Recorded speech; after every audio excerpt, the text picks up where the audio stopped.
As news broke of the WikiLeaks release of thousands of Democratic National Committee emails demonstrating DNC coordination with the media and the Hillary Clinton campaign to help sink the candidacy of Bernie Sanders, the media began spinning. This was all the work of the nefarious Russians working to get Donald Trump elected.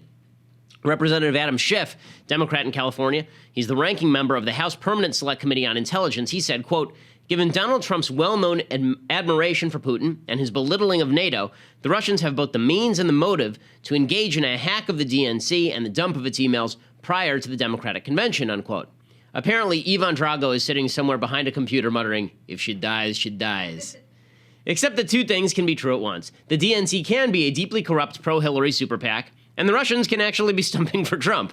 According to Eli Lake of Bloomberg, quote, "Many cybersecurity experts, as well as the Hillary Clinton campaign, are now saying the Russians are responsible for last month's hack of the DNC." Here's the New York Times, quote, "Researchers have concluded that the National Committee was breached by two Russian intelligence agencies, which were the same attackers behind previous Russian cyber operations at the White House, the State Department, and the Joint Chiefs of Staff last year." So here was Trump's response to these reports via Twitter. Quote, "The new joke in town is that Russia leaked the disastrous DNC emails, which should never have been written, stupid, because Putin likes me." Well, Putin does like him, and Trump sort of likes Putin. Essentially, the only major platform change at the Republican National Convention involved the Trump team tearing out a section endorsing giving the Ukrainians weapons they needed to defend themselves from Russian invasion. The original amendment said, quote, "Today, the post-Cold War ideal of a Europe whole and free is being severely tested by Russia's ongoing military aggression in Ukraine. The Ukrainian people deserve our admiration and support in their struggle," unquote. The Trump people had the amendment tabled, and then they amended it from providing lethal defensive weapons to Ukraine to, quote, "providing appropriate assistance." Then there's the cozy relationship between the Trump campaign manager, a guy named Paul Manafort, and the Russians. Manafort worked as a lobbyist for former Ukrainian strongman Viktor Yanukovych for over a decade. Yanukovych was, of course, working closely with Vladimir Putin. And last week, if you remember, Trump said openly he might allow Russia to overrun NATO countries in the Baltics. So, all it took for Democrats to worry about the Russians was their hacks doing political harm to Democratic God Queen Hillary Clinton. The Democrats didn't care when Hillary put her emails on unsecured servers, exposing classified material to prying eyes. They openly mocked Mitt Romney when he said the Russians provided the greatest geopolitical threat to America. And they didn't care when Putin took over Syrian policy and invaded Ukraine. But when it comes to Hillary, by God, this madness must end. It won't, though. The chickens may come home to roost if the Russians did indeed hack Hillary's server. And she's got to be up nights thinking about the possibility that Putin dumps her destroyed emails publicly 1 week before the election, all of which would be politically delicious. But remember, this is an election in which there are no good outcomes. The same Putin currently slapping Hillary through WikiLeaks apparently wants Donald Trump president for a reason.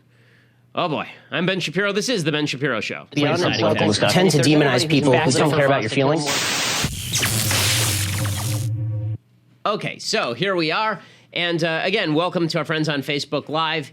We will be going about 15 minutes here, and then we'll be moving over to dailywire.com. Tons to get to today. We're going to start, obviously, with the dumpster fire that is now raging out of control at the DNC. See, last week you thought the RNC was crazy. So the Democrats said, anything you can do, we can do worse. So they decided to come along and do their own version of this, and it is high freaking hilarious. It's really, really funny, guys. It's hilarious. Okay, so let's start with this. If you recall, just a few months ago, Debbie Wasserman Schultz, right, the head of the Democratic National Committee, she was accused by the Bernie Sanders campaign of basically rigging the primaries in favor of Hillary Clinton. And she said, no, this is nonsense. No one would ever do anything like this. It's clip 25. Here's flashback, Debbie Wasserman Schultz. To the skeptics who say that the superdelegates are really just there to make sure that, the party gets who the party wants, and the party wants Hillary Clinton, what do you say to them? Because we've had unpledged delegates since 1984, and there isn't one time that we've had our nominee be elected by anything other than pledged delegates. Conspiracy theories are just that. Conspiracy theories are just that. Except when they're really out to get you, because it turns out now the Russians hacked the Democratic National Committee, and they released 20,000 emails basically showing that the DNC wanted Hillary all along, which is not that crazy because Bernie Sanders is a wild man, but it does show that this thing was rigged, and that was Bernie's original accusation. So now all of this stuff comes out, and that's when it gets super fun, because the Bernie Sanders supporters are not taking this lying down. I mean, they should have just passed out some weed to the Bernie Sanders supporter and told him to go home, but instead they decided that they would have them there, and things got really crazy. So it's really funny. Here is Debbie Wasserman Schultz this morning, Jar Jar Binks, this morning, speaking to a crowd, and it did not go the way that Jar Jar wanted it. Misa! All right, everybody now, settle down. Everybody settle down, please. Okay. All right, we have a big program. We have a big program today. Let's hear. Let's be respectful. Please be quiet so Debbie can speak. I just want to point out the Chiron on MSNBC. Wasserman Schultz receives cheers at Florida delegation breakfast.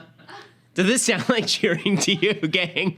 She's being booed off the stage. I mean, she legitimately has to leave. Like, right after this, she leaves. And I love when she says, "Can we just calm down? Let's all just get it under control." Okay, school marm. How about you get it under control, considering you're the one whose charge was not to rig this thing, and you rigged this thing. So things get even more awkward from there, because this is great. I mean, honestly, look, if we're going to hit the end of the world in this election, we might as well have some fun doing it, gang. And this is the fun part. People keep saying, I say to myself, I can't wait for this terrible election cycle to be over. And then I realize that one of these two people will be president, and I go, oh. So this is actually the fun part. So we might as well have some fun. So Bernie Sanders, yeah, he sees all of this, and he sees all the emails come out. Debbie Wasserman Schultz has now resigned, right? She's now dropped her job. This is my favorite thing about it. She leaves.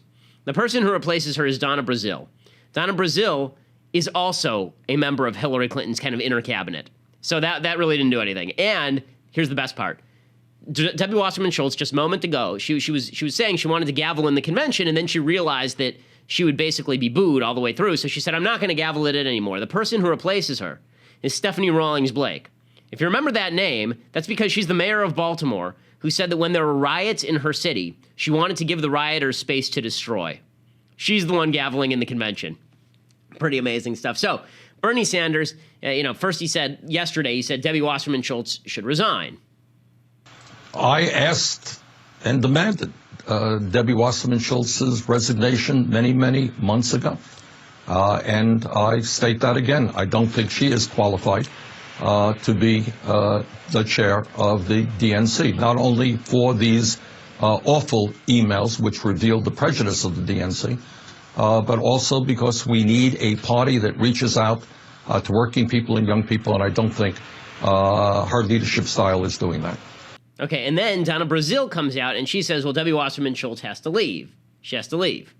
First of all, as vice chair, I went over yesterday to see the Sanders campaign, and I apologize. I think the allegations, the emails, the insensitivity, the stupidity needs to be addressed, and we are going to address it. So what does that mean? It means that this first of all, this is not just a one-day leak. There will be a substantial number of emails that I understand that will be leaked over the next couple of days, weeks, months, because it was not a 1-month breach or a 2-month breach. Come to find out, the Russian hackers, and I have no conspiracy theories in my hands. I don't know. Bobby Mook said some. They've been involved.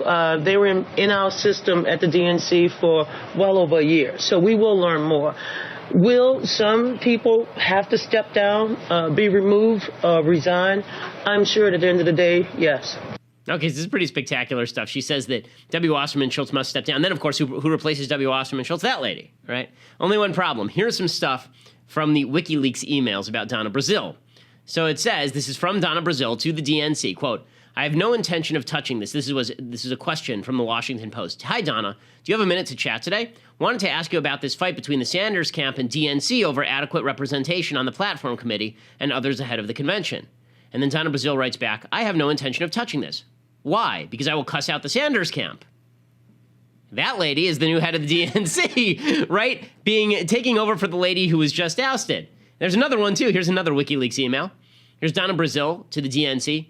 Okay, so originally she was written, Donna, I wanted to make sure you saw the statement yesterday on the Sanders endorsement. She said, I saw it this AM. How stupid. Don't know how to respond to Bernie anymore. That's the lady who's taking over the DNC so she can play honest broker with the Bernie Sanders supporters. But don't worry, gang, it gets even better. It's awesome. So here's the next thing, right? So Hillary Clinton comes out, and she has to make a statement now on Debbie Wasserman Schultz resigning because she had rigged this whole system. So this is it. I love this so much. It makes me so happy. So here's her statement, quote, I want to thank my longtime friend, Debbie Wasserman Schultz, for her leadership of the Democratic National Committee and her service on the Intergalactic Council.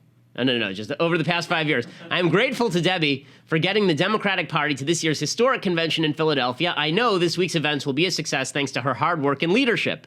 There's simply no one better at taking the fight to the Republicans than Debbie, which is why I am glad she has agreed to serve as honorary chair of my campaign's 50-state program to gain ground and elect Democrats in every part of the country, and will continue to serve as a surrogate for my campaign nationally in Florida and in other key states. I look forward to campaigning with Debbie in Florida and helping in her re-election bid.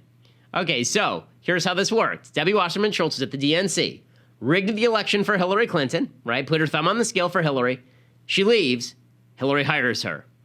Right? That's how this works. And Hillary right now is trying to consolidate the party around herself, right? And she wants Bernie Sanders to jump on board. Chuck Todd over at NBC News, he says, oh my God, this is insane. This is really not particularly smart. Well, very interesting decision, though, by the Clinton campaign to essentially employ her, because then that is only going to make some Sanders people go, aha, this is her. She owes Debbie something, and that's why it's an interesting decision. It may only feed some conspiracy theories anyway. Okay, yeah, you think? You think? Maybe because that's true. Because Debbie's a loyal gal, and she's running the DNC, and she's ensuring that I take the crown. First of all, it is pretty amazing that Hillary felt the necessity to use the DNC to cram herself down over Bernie Sanders. I mean, Bernie Sanders is a 74-year-old nutbag socialist, and she still can't put him away. Right? She has to do Watergate-style stuff where she's using the DNC to target her political opposition. It's pretty incredible. Now, here's the best. We haven't gotten to the best part, gang. Really, it's so good. Okay, so Hillary Clinton is on 60 Minutes, and she's asked about this email scandal, about the DNC email scandal. Now, understand, 60 Minutes, notice this little icon in the corner. It says 60 Minutes overtime. So, on 60 Minutes, they're asked a bunch of questions. She's sitting next to Tim Kaine, her boring, vanilla vice presidential pick. You can't separate Tim Kaine from legitimately another white man above the age of 50 walking around in America. And they're sitting together talking, and they don't make any news. There's only one piece of news, what she has to say about the email scandal, right? 60 Minutes slices it out and puts it online. Right? They don't broadcast it. They put it 60 Minutes overtime. So they put it on their website because Scott Pelley and CBS News are a disgrace. So here's Scott Pelley asking Hillary Clinton about the email scandal from the DNC. And they seem to have their thumb on the scale for you. They seem to be working against Bernie Sanders, their fellow Democrat. Again, I don't know anything about these emails. I haven't followed it. But I'm very proud of the campaign that I ran. And I'm very proud of the campaign that Senator Sanders ran. In your view, any effort in the DNC to favor one candidate or another would have been improper? Again, I don't have any information about this, and so I can't answer specifically. We ran our campaign. We ran hard. We worked to have as many successes as possible. I'm very proud that we got more votes than anybody else running, including Donald Trump. And I am very grateful for the campaign that Senator Sanders ran, because we ran a campaign based on issues, not insults. So I can't speak to what people who were not working for me, who were saying whatever they were saying. Okay, we can stop there. I can't speak to that. I can only speak to my campaign. But they are working for you now. Right? Debbie Wasserman Schultz is working for you, old corrupt lady. Come on. I mean, really? Really? Okay, so I love that. I love he asks her straight out, would it be corrupt? Maybe if you were to do this routine, if there was a thumb on the scale, would that be corrupt? And she goes, I don't know anything about corrupt. I don't know anything about the DNC. I don't know. What are you speaking of? Who am I? Why am I here? Where did I get this pantsuit? Did I get this pantsuit from Violet Beauregard? Where is it from? So it's just amazing. Okay, so here's the punchline. So all of this happens. Now Bernie Sanders is in the world's most awkward position. Right? Bernie Sanders is supposed to endorse her today. He's giving a big keynote speech tonight. So he's addressing supporters before the big keynote speech tonight. And Bernie Sanders doesn't have it in him to do the Ted Cruz routine. He's not going to get up there and not endorse Hillary Clinton. So he tries it out this morning, and he's already endorsed her, the endorsement of Hillary Clinton. And it goes extremely poorly. This is clip 26. This just happened, like literally a few minutes ago. And we have got to elect Hillary Clinton and Tim Kaine.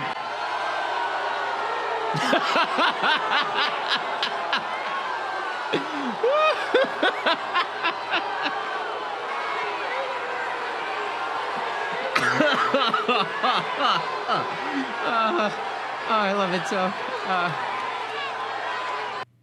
And he's just standing there with his arm up in the air, doesn't know what to do. He doesn't know where he is. He's just, I do not know why I am here or why I am endorsing this old, terrible woman. But since I must do that, and I like the beach ball in the front. Like, it's just a party for the Bernie bros. They're just beating around the beach ball and booing him when he says endorse Hillary Clinton. Oh, spectacular, spectacular stuff. So this is the beauty. Okay, so the Democratic Party is falling apart. So right now in the polls, Donald Trump is now ahead. He's jumped into a lead in most of the polls. There have been like 4 polls since the convention. On average, he's up about 3 points. He actually had a significant bump. And we'll talk about the bump in a little while because it really does speak to both Hillary and Trump. But it is amazing that one of the reasons that Hillary Clinton is falling apart is because she's so wildly incompetent. Everyone hates her. She's so corrupt.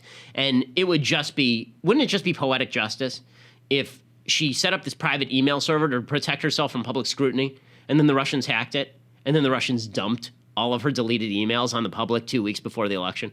Wouldn't that just be forget about Trump versus Hillary for a second. Just in terms of Hillary, wouldn't it be amazing, delicious, wonderful poetic justice? And wouldn't it be just the custard pie of poetic justice if that were to happen?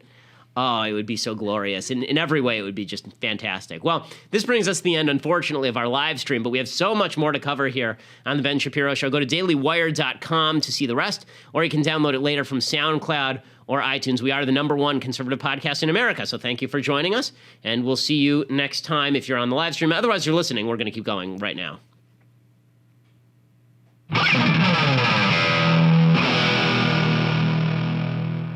Okay, so now that we've caught the wave, we can continue. So here is so a couple of things. We'll get into the Trump polling in 1 second. But Hillary is so wildly incompetent. And Tim Kaine, they're now trying to, now we've got the whole Kevin Bacon and Animal House situation going, right? We've got everything's on fire. People are running around behind Kevin Bacon. He's going, everything is fine, stay calm. Here's Tim Kaine doing the Kevin Bacon routine from Animal House. I was a DNC chair, so, during the first Obama term, you're not going to find anybody at the DNC or the RNC or any political organization who is a complete agnostic who doesn't have an opinion about a candidate. I mean, those of us who are kind of in the realm, we got opinions about people. So, but there's a difference between having an opinion about somebody, having a candidate that you prefer over somebody else. There's a difference between that and trying to alter the outcome. Okay, that's pretty spectacular. So he says there's a difference between just endorsing Hillary and trying to alter. Except if you actually read the emails, which make clear they're trying to alter the outcome, trotting out particular narratives in favor of Hillary Clinton. And I mean, how much of a sad sack does Tim Kaine look like in this particular freeze frame? I mean, he's just sitting there, and Hillary Clinton is sitting there going like, oh, you're my little stepping stool, aren't you, Tim Kaine? You shall bring me power. And he's sitting there like, oh, my God, my life. That's what all these VP candidates do now. That's all they do. They sit there and Mike Pence, Tim Kaine, they probably go somewhere after these conventions are over and just drink heavily. And they, oh, God, can you believe what I made of my life? That's where it is now. Okay, fine. So Hillary is terrible at everything, and this just demonstrates, again, she's a Nixonian figure, a deeply Nixonian figure, hiring Debbie Wasserman, Schultz. The whole thing is in disarray. It's all falling apart. So what do the Democrats do? What do the Democrats do? They blame the Russians. So here is the Democratic National Convention's Robbie Mook. He's the campaign manager for Hillary for America, and now he's going to blame the Russians. Experts are telling us that Russian state actors broke into the DNC, stole these emails, and other experts are now saying that the Russians are releasing these emails for the purpose of actually helping Donald Trump. I don't think it's coincidental that these emails were released on the eve of our convention here, and that's disturbing. And I think we need to be concerned about that. I think we need to be concerned that we also saw last week at the Republican convention that Trump and his allies made changes to the Republican platform to make it more pro-Russian, and we saw him talking about how NATO shouldn't intervene to defend our Eastern European allies if they're attacked by Russia. So I think when you put all this together, it's a disturbing picture, and I think voters need to reflect on that. So I'll get to the disturbing picture in just a second, because the truth is what he's saying is not wholly untrue. I mean, the fact is that Trump, as I said at the top, is very connected with the Russians, and the Russians are clearly doing things to his benefit, right? I mean, and that's what presumably scares Hillary, is that at night she's waking up in a cold sweat, thinking that all her emails, her intimate emails with Huma, are going to be released 2 weeks before the election by Vladimir Putin. By the way, we're now learning, apparently, they're saying that the Russians actually dumped fake emails into this whole WikiLeaks thing. So we don't know what's real and what's fake anymore. So it's totally, this is wild stuff. It's really wild stuff. Now, all of this wouldn't make much of a difference if Hillary were even mildly competent. Hillary is deeply incompetent. So as I mentioned, the polls have Trump jumping about 6 points.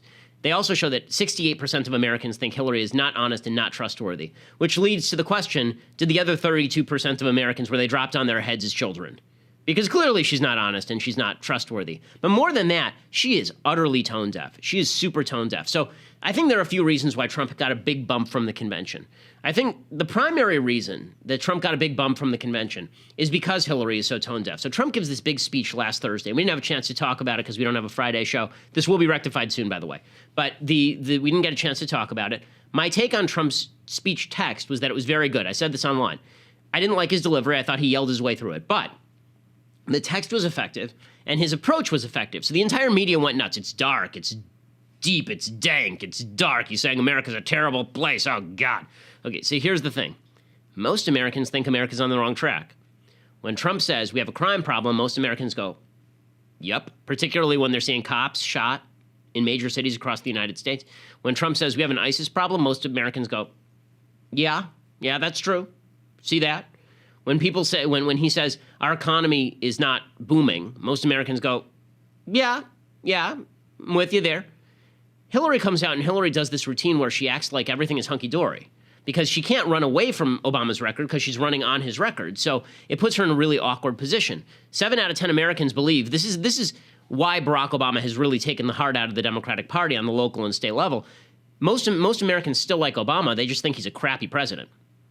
So he has a 56% approval rating, but it's like 70% of Americans think the country's moving in the wrong direction. How do you reconcile those two? People like Obama personally, but they think he's really not a very good president. They're not a very effective president. In any case, Hillary makes a bunch of mistakes over the weekend. So instead of her saying, all of the concerns that Donald Trump expressed are real and true, here are the better solutions, instead of doing that, she does the, no, he's slandering America, everything is great. Most Americans don't think things are great. Most Americans don't think things are great. She's tone deaf, so she doesn't say that. And then she's supremely tone deaf just on a variety of issues. Hillary Clinton is incredibly tone deaf. She's tone deaf when it comes to crime. I mean, the Black Lives Matter movement is leading this convention, like really leading this convention. We mentioned last week that there are, I think, 6 or 7 mothers of women who are associated with Black Lives Matter, or men associated with Black Lives Matter. Their mothers are speaking at this convention, which is pretty amazing. Picking Tim Kaine didn't do her any favors. No one knows who the guy is. It's not spicy. It doesn't change the narrative. And then she did this. She played the victim over the weekend. So here was Hillary Clinton over the weekend. And she says these sorts of things, and you have to say to yourself, does she own a mirror? There's been a concerted effort to convince people like that young man of something. Nobody's quite sure what, but of something. I often feel like there's the Hillary standard, and then there's the standard for everybody else. What's the Hillary standard? Well, it is, a lot of, as you saw at the Republican convention, unfounded, inaccurate, mean-spirited attacks with no basis in truth, reality, which take on a life of their own. And for whatever reasons, and I don't want to try to analyze the reasons. I see it. I understand it. People are very willing to say things about me, to make accusations about me that are I don't get upset about them anymore, but they are very regrettable. Why do you put yourself through it? Because I really believe in this country. And boy, do I believe in it now more than ever after seeing what was presented last week. I believe that we are better than what we are hearing in the political discourse. I believe we can work together. Okay, so she's terrible at this. Scott Pelley, like, why do you put yourself through it, Hillary? Why do you sacrifice for the people so? Should we just make you a saint now? I mean, like, you've done so many miracles in your lifetime, like that and also that thing one time. You're the best. Why do you do it? Why are you so wonderful? I love you, Hillary Clinton. It's just ridiculous. But the point that she's making, I love that she says there's a double standard. There's Clinton corruption and everybody else's. Right. Your kind of corruption would put anybody else in jail, gang. The idea that Hillary Clinton is sitting there telling us that she's somehow being held to a different standard, she is. It is a lower standard. So so she's tone deaf. I mean, playing herself as the victim is ridiculous. Brushing off the DNC scandal, as we mentioned, is absolutely asinine. Blaming the Russians, it looks weak. I mean, it's true the Russians did this, but it looks like it looks paranoid, and it looks like blame shifting. It's not the central issue. The central issue isn't where the emails came from. The central issue is the content of the emails, obviously. Plus, everybody hates her. Everybody thinks she's awful. Even Barack Obama, who's out there stumping for Hillary Clinton today, he thinks Hillary is just deadly dull, and he basically said that the other day. Is 11.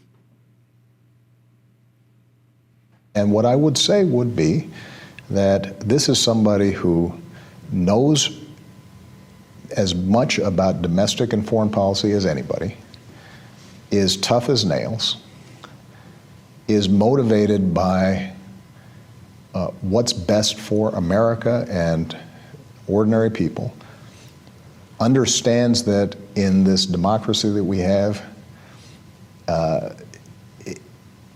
things don't always happen as fast as we'd like, and it requires compromise and grinding it out.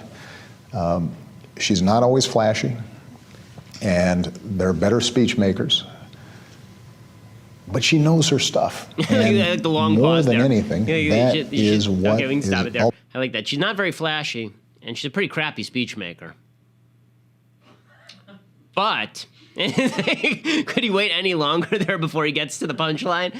I mean, Obama can't stand her. Nobody can stand her because Hillary's terrible. So that's why Hillary is dropping like a stone in these polls. Trump looks like he gets the American people better than she does because he at least is willing to call out the problems. As I've been saying for weeks, Trump is great at diagnostics and he's terrible at prognosis. So when he's the kind of guy who rightly identifies that you have cancer, and then he suggests that the cure for cancer is to stick your head below the back tire of a Ford Explorer. Right, so it's not like his solutions are bad, but at least the diagnosis is good. Hillary doesn't even bother with the diagnosis. You come in with a giant tumor coming off the side of your head, and she's, "Oh, you're fine. Don't worry about it. Everything's cool. I got this." I mean, nobody trusts her. Nobody trusts her. Okay, so all of that said, the Democrats are just falling apart. There are major divisions inside the Democratic Party. On the right side of the aisle, there's a major consolidation. And you're seeing it in the reaction to what Ted Cruz did last week. So the new CNN poll, and it shows that Cruz's favorability among Republicans has dropped from 60% to 33% in 1 week.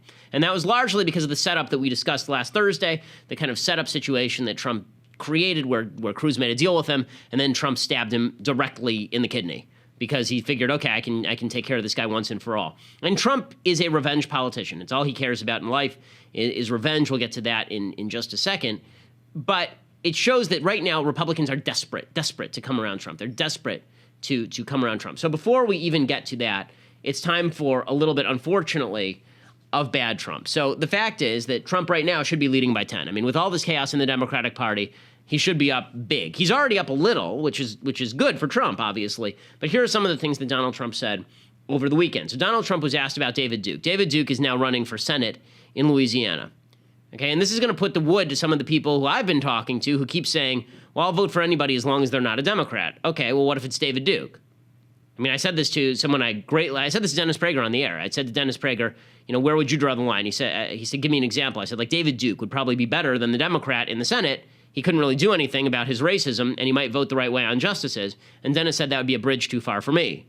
Well, now David Duke's actually running for the Senate, so we're going to find out whether this is true or not.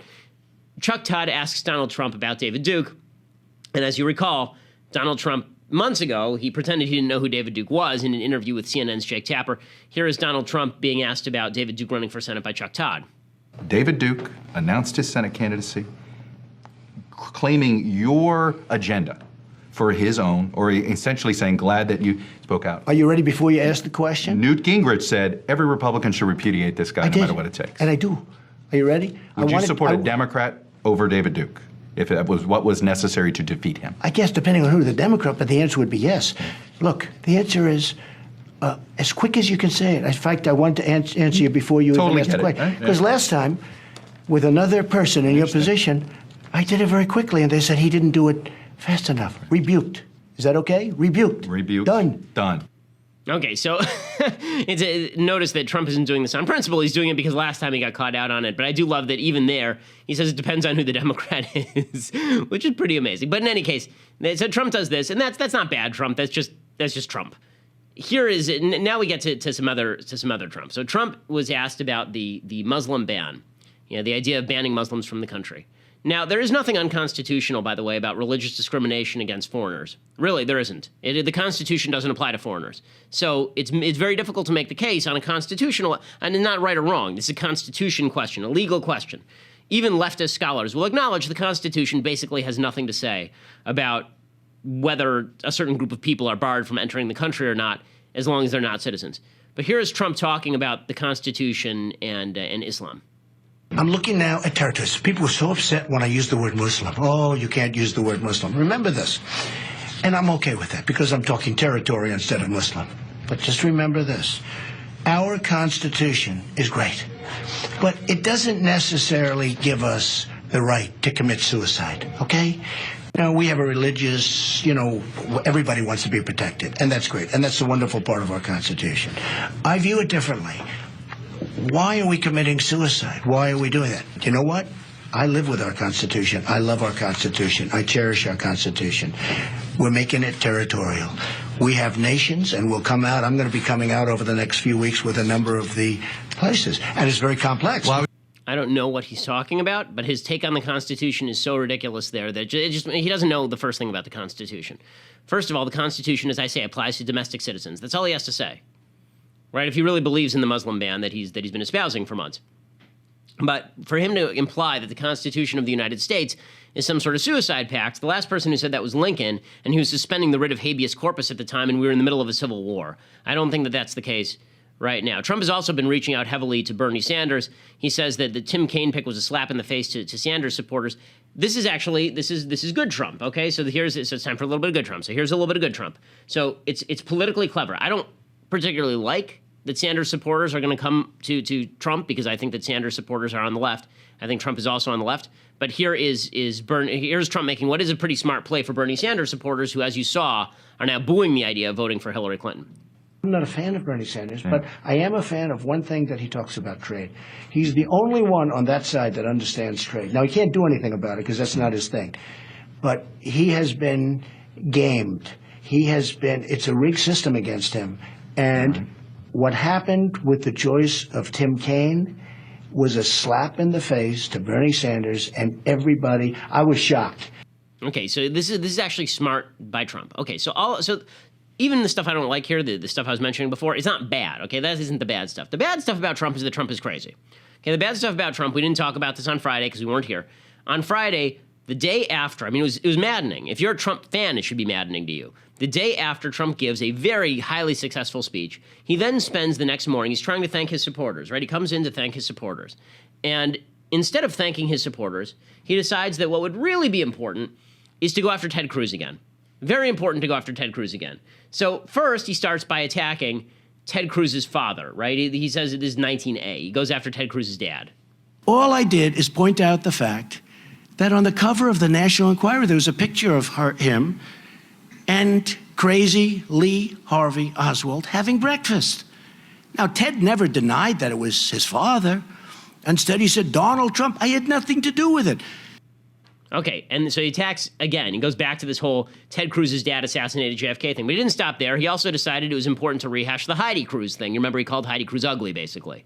When I saw somebody tweeted a picture of Melania and a picture of Heidi, who I think, by the way, is a very nice woman and a very beautiful woman. I have to tell you, I think Heidi Cruz is a great person.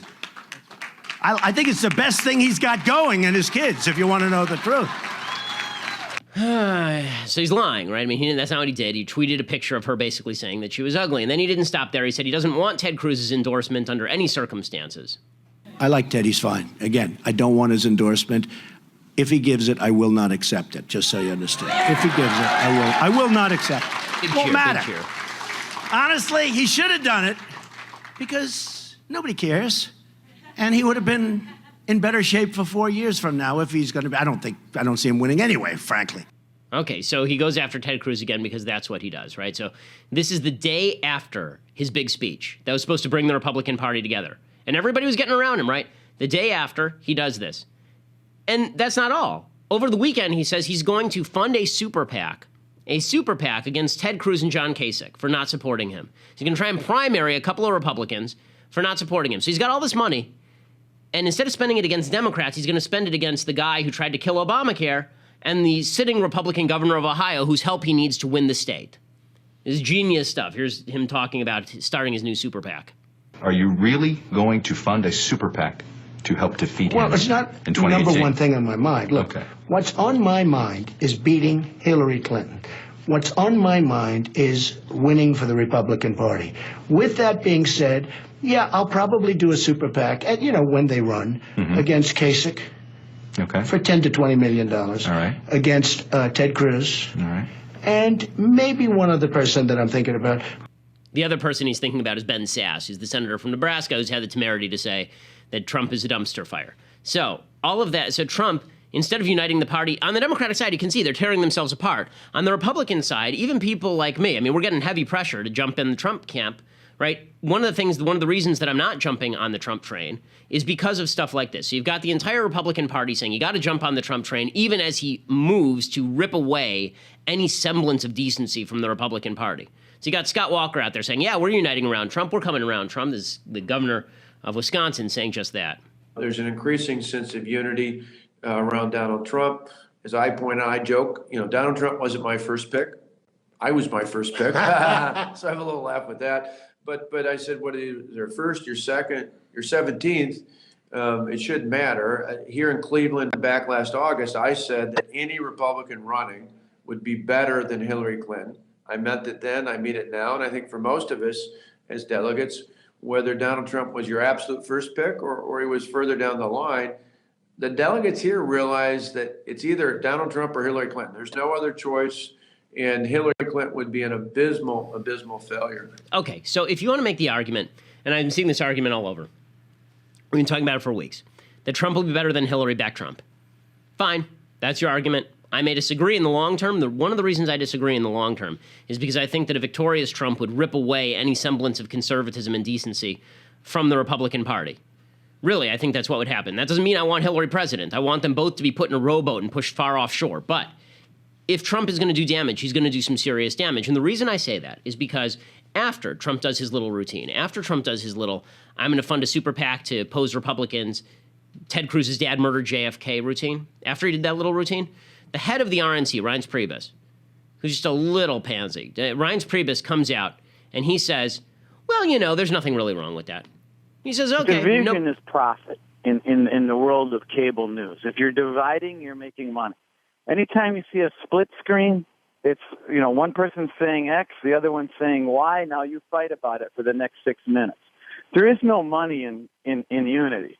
And so it is a profit center to divide people, to divide politics, to divide parties, and that's what you see on television. Okay, and then he comes out, Reince Priebus, and he says quite openly, and I'm trying to find the direct quote here, he says, quote, he's got a right to talk about whatever he wants to talk about.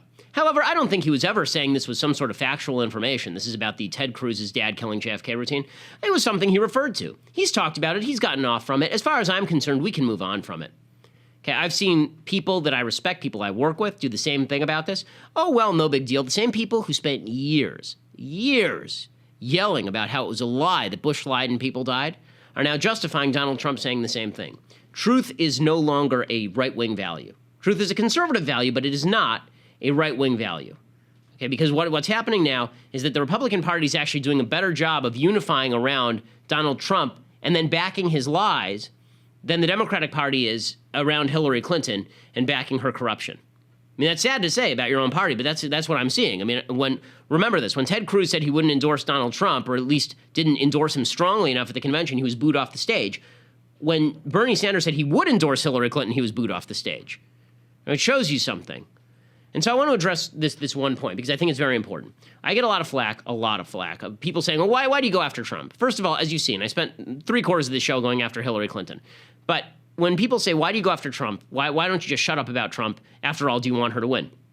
Here's my answer. It is not my moral responsibility to lie for Donald Trump. That's not my moral responsibility. It isn't.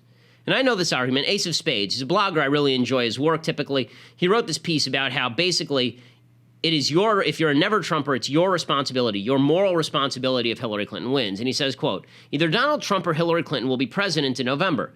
If you think Hillary would be a better president, fine, I respect your opinion. We all have different brains. But what I must insist you cannot do is fantasize that while a Trump supporter is responsible for the gaffes and disasters of a President Trump, you are somehow innocent of the purges and witch hunts of a President Hillary.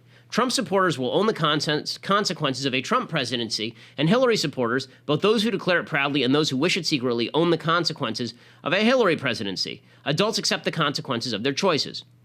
So here's where this logic falls apart, because this logic is not correct. The reason this logic is not correct is because what people tend to do is they tend to conflate legal causation with moral causation. Let me give you an example. Okay, let me give you an example. You see a murder occur. And then you go and you tell the cops about it. Is it your fault the murderer goes to jail, or is it the murderer's fault the murderer goes to jail?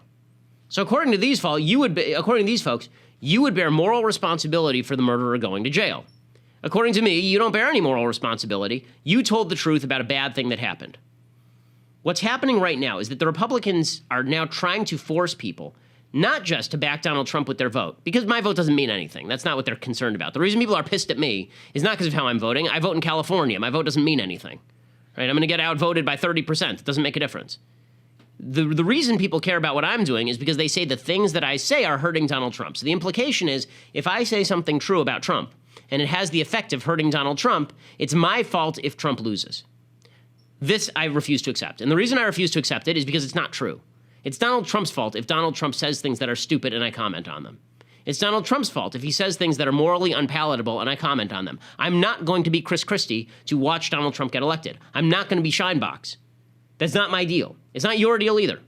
As I've said at this point at least 1,000 times, if you want to vote for Donald Trump, vote for Donald Trump. But don't lie about Donald Trump, because lies are bad. The fact that we have to go back to rudimentary moral reasoning now. Lies are bad. It's the reason why both parties are now filled with liars, because there are too many people who believe that lies aren't bad so long as it's somebody on your side telling it. Lies are bad regardless. Right? When Hillary lies, that's bad. When Trump lies, that's bad. You should not lie just because you like somebody. The reason, in fact, you should support somebody is because they lie less.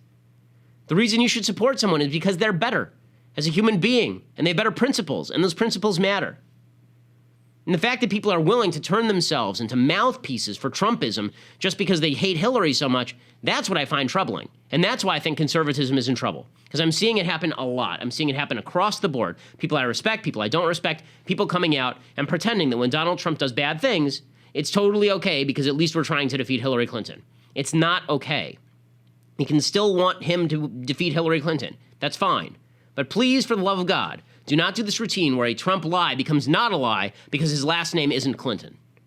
That's ridiculous. Okay, all that said, I mean, that's the fight. I really believe that's the fight for the heart and soul of the Republican Party right there is not even whether you vote for Trump or don't vote for Trump, back Trump or not back Trump. It's whether you are willing to lie for Trump or not willing to lie for Trump. That's the great moral conflict to me. Don't lie for candidates. Your values, your soul is worth a little bit more than that, folks. You can vote for whomever you want, but don't lie to cover up other people's lies. It's silliness. You don't owe anybody that, least of all some candidate who doesn't give a damn about you. All right, time for some things I like and time for some things I don't like. So this week, we're going to be doing, since apparently the Russians hacked the RNC server, we're going to be doing Russian movies with Russian characters. So to start off, I've mentioned it before, but I don't think I've actually done this as a thing I like. Eastern Promises. Great movie, Viggo Mortensen, and it's really a very strong film. It's definitely rated R. It's a very R-rated film, but it's a very effective movie. So here's what the preview looks like. We think he might be Russian mafia. And he was a member of Vorev Sakonia. In Russian prisons, your life story is written on your body. In tattoos. If you don't have tattoos, you don't exist. I'm afraid we've lost the mother. Unidentified woman died December the 20th, 2313. Baby girl born 20th December, 2314. Anya, where did you get this? I found it in the handbag of the girl who died in my ward. You should bury her secrets with her body. I'm a midwife. was hoping to speak to the manager. And I'm so sorry if she had worked here. I would remember it is set. It's all right. I'll probably find out more once I get her diary translated. A diary? You want to go for a drink? It's Christmas. Everything's closed. Sometimes, if things are closed, you just open them up. This girl ended up in the hands of the Wasserman. Do you know what that means? Okay, so we can stop it there. So the movie's really intense. If you haven't seen it, really good movie. David Cronenberg is not one of my favorite directors. I thought A History of Violence was a terrible film, but this Eastern Promise is a very, very good film. All right, so, okay, time for some things that I hate. So, the DNC always wins the celebrity game at this, in terms of who comes to their convention. So, there's also so all of these dumb celebrities are going to the DNC, and everybody is losing their mind over it. Oh, look at all these famous idiots going to the DNC. Who's coming? It's like Demi Lovato and so who else is coming? It's like Demi Lovato, Katy Perry, Lena Dunham. Very important that Lena Dunham show up because Lena Dunham has to go and talk about how she apparently molested her sister, as she talks about in her book. Very important. We've got Kareem Abdul-Jabbar is showing up, which is very exciting. Put Lovato is showing up, which is very exciting. So it's a whole group of these celebrities. And I understand the Republicans were trying to do the same thing. Somebody asked me over the weekend, if you were to run a convention, what would it look like? And I said it wouldn't be a bunch of speeches, number one. I'd actually run it like a TV show. So, you know, some of these well-produced videos I think would be effective. We're never going to out-celebrity the Democrats because the Democrats' entire pitch is moral superiority through voting for us. Right? And so all these celebrities love Hillary Clinton and they love this whole routine. But yeah, it goes to show you the celebrity culture is what drives Democrats. One of the reasons, by the way, it drives Republicans too, apparently. That's why Donald Trump is the nominee. If the guy had 0% name recognition, the chances that he would be the nominee are approximately -30. Okay, so other things that I hate. So there's this video going around of this drunk Texan guy losing his mind over Make America Great Again. And here's what it looks like. What is this about? Make America white again. I'm drunk. I'm finna get over here. I'm just tired of seeing all this racist shit.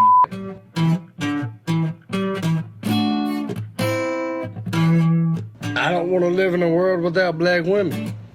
I love black women. I ain't going to supercuts to get a head job. They gonna my up 9 times out of 10. I don't want to live in a world without NFL, NBA, just stand-up comedy. That is funny as to me. Eddie Griffin, Red Fox. To me personally, there is not a more attractive woman than a black woman. Okay. Since when the has America ever been white? What, when we came over here and killed the Indians? And whenever we brought black folks over here to do the work?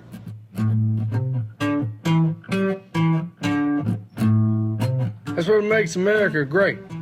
All the different people that work together, live together. Shut that Make America white again, whatever the these assholes are saying, shut that up. Okay, so first of all, I don't know what this Make America White Again thing is that he's talking about. Maybe it's an alt-right thing. Obviously, I agree. I will say that I find it absolutely hysterical that you can say anything racist that you want, like the most racist crap imaginable, so long as you're saying it for diversity. Right? I mean, if you're a racist guy and he's like, oh, I love black women, you'd be like, oh, well, that's weird. Right? If you're a racist guy and you were saying, you know what I love? I love stand-up comedy. I love when black people throw popcorn at the screen. Like, what? Really? Like, you can't, like, what? That's kind of weird. It's kind of weird. So it's what I love is when the left tries to create this false dichotomy in the United States between, you know, the supposed right wing that wants to make America white again and all the other diverse, wonderful people who are diverse and wonderful. Okay, the fact is this. Let's look at American history briefly for just a second. The reality is that white European males created the system under which we live. That had nothing to do with their color. It didn't. It had to do with their ideas. Ideas are what matter. The fact that they're white is irrelevant to me. I don't care. It makes no difference to me whether they are white or black or green. It doesn't make any difference to me whatsoever. It's their ideas that were good. The fact that anybody sees these things in terms of race is beyond me. It does irritate me, however, that there's the whole point of this thing becoming popular is that the idea is that here's a drunk guy in a cowboy hat who isn't a racist. The implication being that if it were that normally a drunk guy in a cowboy hat would be a racist, right? That's why it's making those rounds. Because if it were just a drunk guy in like Beverly Hills, you'd be like, okay, well of course he's saying those things. But it's a drunk guy in a cowboy hat, therefore it's fine. I hate discussions of in terms of race generally, because I don't think that stand-up comedians are better because they're black or white, or women are better because they're black or white. If this guy has a thing for black women, all right, but it's just that's not a really great excuse for diversity, right? That's so. You know, I think that we need to get beyond. Half of what he's saying is true. The problem is that it's conflated with some other things that aren't particularly true, namely the underlying message, which is that there's a group of people in America, a large swath of people who want to make America white again. I don't think that's true. I think there's some people, I get hit by them all the time, so believe me, I know they're there. But I think that's a vast, vast, vast minority of the population, and I think that the implication otherwise is a little bit disquieting. Okay, so tomorrow I'm sure there's going to be lots more from this Democratic dumpster fire to talk about. Tonight we get Elizabeth Warren and Bernie Sanders and Michelle Obama. It's going to be so much fun. Maybe the Bernie Sanders supporters are going to hold their fart in. They were supposed to do that tonight, so that's really exciting, where they'll just start farting simultaneously. Presumably they would do that in the middle of Michelle Obama's speech because they like Elizabeth Warren and Bernie Sanders. I think they're kind of lukewarm about Michelle. So she'd be the least offensive one to fart during or something. I don't know. But we'll find out. We'll find out. In any case, it is destined to be an event filled with hot air, so we'll give you all the latest updates. I'm Ben Shapiro. This is The Ben Shapiro Show.